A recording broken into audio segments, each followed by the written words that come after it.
On va dire, non, ça ne peut pas aller comme ça. L'homme a déjà péché convoqué. Les 19 non va permettre à ce que la classe politique se concerte. Et il y a d'autres décisions de l'Union africaine. Le processus électoral, c'est-à-dire 3 critères de même jour dans les sous. Les critères que nous avons déjà d'expérience, 2006 et 2011, ont été de la République, depuis des nations. Les combats qu'avait mené la société civile de la RDC, consacrés, ne soient pas au moins proposés par les pouvoirs. Toutes cette stratégie à la Constitution. Maintenant, la loi qui réglemente l'organisation, il va encore ramener la CENI à répartir les corps non liés. Puisque quand on dit l'élection, la exécution est technique, aboutir à des bons résultats. Notre éminent juriste, vous avez le nombre d'habitants et non le nombre d'enrôlés. C'est ça, 2015. Pour que l'homme politique commence pour la première fois dans l'histoire de la RDC, pour dire nous avons un élection, mais verrouillé dans la loi électorale. Nous avons juste 30 minutes, nous disons ceci. Société civile qui aurait à faire présenter aux différents scrutins le traitement des recrutements politiques aux partis politiques reconnus par l'État congolais. De la RDC, nous pouvons déjà nous regrouper à autant et au travers de l'Europe. Et je vous remercie. Mais également, il a donné un maître mot. Combattre le système ne donne pas de moyens à la centrale électorale. Président, Monsieur André Kiomba, bonjour. Bonjour, chers journalistes. Pourrions-nous savoir la quintessence de ce message aujourd'hui et qu'est-ce que vous recherchez en climat politique aujourd'hui? Non, en soi, il nous a été demandé, nos commissions africaines pour la supervision des élections CAS, d'intervenir dans cette matinée électorale de la société civile de la RDC, plateforme parmi les 7 du rassemblement de l'UMT. Et nous avons échangé avec les amis pour leur montrer le bien fondé et l'impasse du processus électoral en RDC. Et nous avons épinglé le texte légaux de la République ainsi que le standard international où nous avons prouvé en suffisance que le processus électoral de la RDC est dans une exception totale puisque l'organisation régulière qui recommande le standard international n'est plus respecté chez nous. Et c'est ce qui fait que nous sommes allés des dialogues en dialogue pour obtenir au moins un consensus qui permettrait à ce que toutes les forces politiques qui sont impliquées dans le processus électoral en RDC arrivent au moins à un aboutissement meilleur qui soit l'organisation des élections en RDC. Bon, cher ami, j'aimerais d'abord vous dire que l'organisation des élections relève d'abord dans un premier lieu du respect absolu des textes légaux de la République et standards internationaux, c'est-à-dire ainsi que le texte réglementaire. Quand nous parlons des textes réglementaires, nous ne voyons pas seulement les lois qui sont promulguées par les chefs de l'État, il y a aussi l'accord de la Saint-Sylvestre qui réglemente la gestion de la transition jusqu'à l'organisation des élections. Dire que ça peut avoir lié le 31 décembre conformément à cet accord ou non, mais je crois que c'est à toute intelligence de pouvoir au moins s'exclamer, puisque 2 mois l'organisation des élections, l'enrôlement au Kasaï, le pays n'a pas encore le fichier électoral. Moi je ne dis pas que ça ne sera pas possible. Ceux qui disent que c'est possible ne peuvent quand même en tant qu'intellectuels sonder l'étendue de la République et les aspects techniques, logistiques en 2011. En 2006-2011, la communauté internationale avait apporté un appui logistique aux côtés de la CENI à un niveau que vous ne pouvez pas vous imaginer, au moins à 90%. Et aujourd'hui, avec quel appui logistique que la CENI peut nous organiser ces élections le 31 décembre 2017 conformément à l'accord. C'est une interrogation, c'est une inconnue dont chacun d'entre nous est censé au moins avoir la suite. Et la réponse de la Commission électorale nationale indépendante, le CNSA, ainsi que le gouvernement, au travers de l'évaluation, ce n'est pas à la Commission électorale, ce n'est pas à la Commission africaine pour la supervision des élections d'imposer sa vision à la nation. C'est moi qui vous remercie, cher ami. C'est comme le thème le dit. Pour crédibiliser les institutions et préconiser la confiance du souverain primaire envers l'État. Aujourd'hui, je souhaite sans ignorer que au Congo, il y a un problème, une habitude, une coutume chez nous, et les institutions ne pouvaient qu'en souffrir. Aujourd'hui, nous avons les textes, nous avons les institutions, mais il y a un problème d'homme. Et quand vous constatez que dans un corps, la maladie ou le virus qui cause la maladie continue à se développer allègrement, c'est que dans cette même structure, ils trouvent les éléments nécessaires pour sa survie. Et c'est pourquoi nous disons, aujourd'hui, le Congo est ce qu'il est aujourd'hui, il est malade. Est-ce que ne serions-nous pas nous-mêmes Congolais, nous-mêmes acteurs sociopolitiques, en train de nourrir cette maladie, en train de lui donner les substances pour qu'elle puisse sévir sur nous? Raison pour laquelle il faut un travail sérieux sur l'acteur lui-même, il faut un travail d'interpellation, de conditionnement de l'acteur, à pouvoir d'abord s'affirmer, à pouvoir affirmer ses idées et savoir les développer, les assumer. Ça, c'est un travail très important et c'est pourquoi la société civile qui voudrait que ce travail soit fait au niveau de la base s'est donné pour mission aujourd'hui d'organiser un forum, le forum présent, pour conditionner, mettre à niveau, former l'acteur politique, l'acteur socio-politique de demain. Et quels, selon vous, les différentes institutions?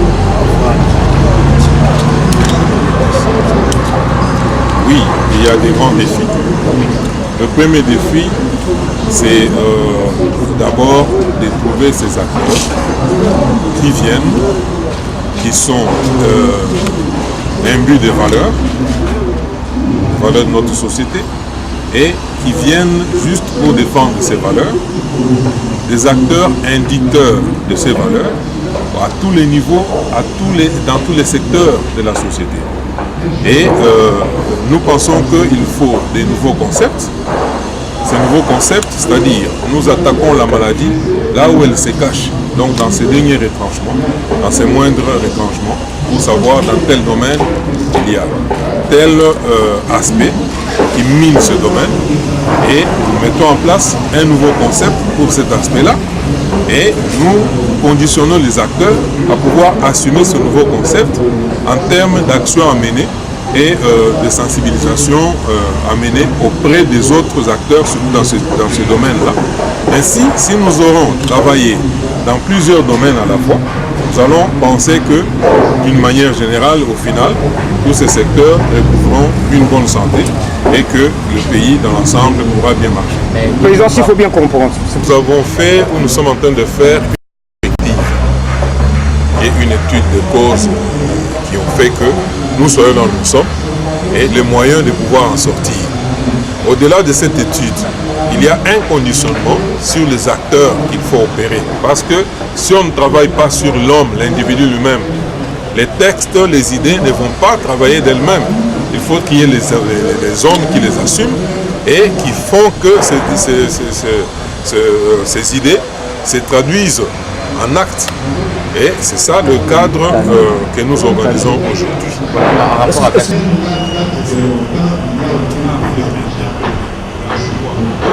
Chrétien qui s'est appelé chrétien, c'est le peuple qui a vu. Qui a vu l'apôtre Paul. Il persécutait les chrétiens. Vos amis vont vous trouver fous. C'est ça. Alléluia. Il faut qu'ils pensent que vous méritez la mort. Et il explique à Agrippa comment il a rencontré Jésus-Christ. Et il est mort de la chance. Mais quand vous lisez ça en anglais, il dit I preach through their repentance. J'ai prêché les repentances. Tu dois prouver à ceux qui te connaissaient comme Ndumba que vous avez Ndumba le juste.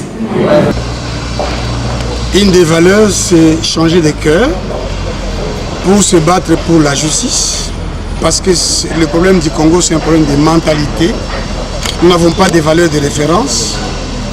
Les gens qui ont le pouvoir s'enrichissent sous nos yeux, qui ne peuvent pas justifier les maisons qu'ils s'achètent, qui ne peuvent pas justifier les biens qu'ils acquièrent.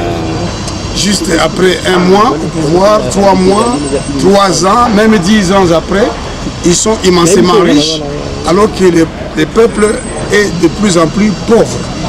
Et donc nous sommes venus, à la demande des organisateurs, dire que la repentance citoyenne consiste à ce que chacun dans la cité, dans notre société, y compris ceux qui nous dirigent, puissent se donner des valeurs qui vont limiter ce qu'ils font. Votre enfant échoue à l'université, il échoue. Échoue à l'école primaire, il échoue. Vous n'allez pas intervenir pour que votre enfant passe sans avoir la formation requise. Vous envoyez le pays à la dérive et à la destruction. Parce que cet individu que vous formez comme avocat, comme médecin, comme ingénieur, alors qu'il est incapable de comprendre les matières, mais vous lui donnez les diplômes parce qu'il faut qu'on puisse vous les donner, parce que vous le demandez, eh bien c'est la société qui va périr. Ce sont des valeurs que nous sommes venus à enseigner. Exactement, maître, vous dites ma foi de la valeur. Maintenant, les défis. Immédiatement, il faut agir immédiatement. Il faut parler, il faut refuser l'injustice, il faut condamner l'injustice. Nous n'avons pas des élections aujourd'hui. Simplement parce que le président de la République, Joseph Kabila, n'a pas respecté son serment qu'il a fait, non seulement devant la nation, mais surtout devant Dieu. N'oubliez pas que le président de la République a dit « Je jure devant Dieu et devant la nation de respecter la Constitution, de défendre la Constitution. » L'une des valeurs portées par la Constitution, c'est la limitation de son mandat à 2. Après son deuxième mandat, comme il a organisé des élections pour se faire élire le premier mandat et le deuxième mandat, il aurait dû organiser les élections comme Moïse l'a fait, nous avons vu dans Nombre 27. Il s'est assuré que Dieu désigne quelqu'un de bien pour l'intérêt du peuple et il a cédé le pouvoir à Josué. Moïse a fait comme ça, il a prié.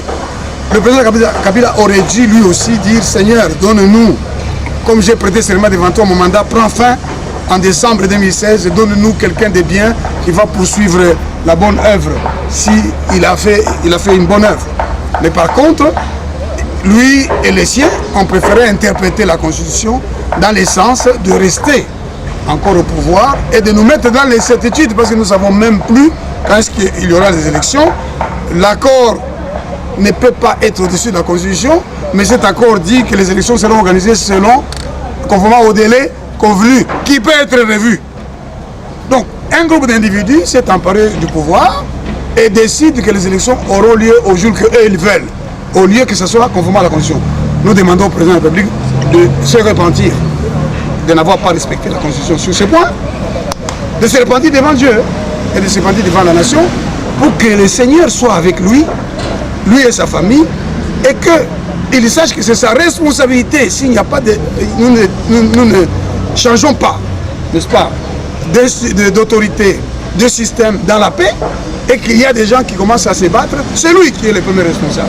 Moi, je l'appelle à prendre conscience qu'il a prêté serment devant Dieu de respecter la Constitution, et c'est sa responsabilité de veiller à ce que les élections aient lieu dans les délais constitutionnels qu'on a déjà dépassés, mais ne serait-ce que dans les délais qu'ils ont convenus ici en décembre, qu'on ne vienne pas nous raconter qu'on a des problèmes techniques et autres, mais notre problème c'est cet accord-là. Parce que cet accord-là et le pouvoir et ceux qui l'ont signé comme opposants ont commis une faute en disant que les élections auront lieu conformément au délai qu'ils ont convenu et qu'ils peuvent même revoir ce délai-là. C'est eux qui ont fait ça. Donc voilà, j'appelle les signataires de l'accord qui ont violé la Constitution et le président de la République à se repentir et à nous donner le plus vite possible les élections. En tout cas, le peuple congolais a le droit de faire pression à ma suite que tout le peuple appelle les autorités congolaises, les chefs d'État en premier, à se repentir et à craindre Dieu parce que Dieu est juste. Qu'est-ce que vous demandez alors?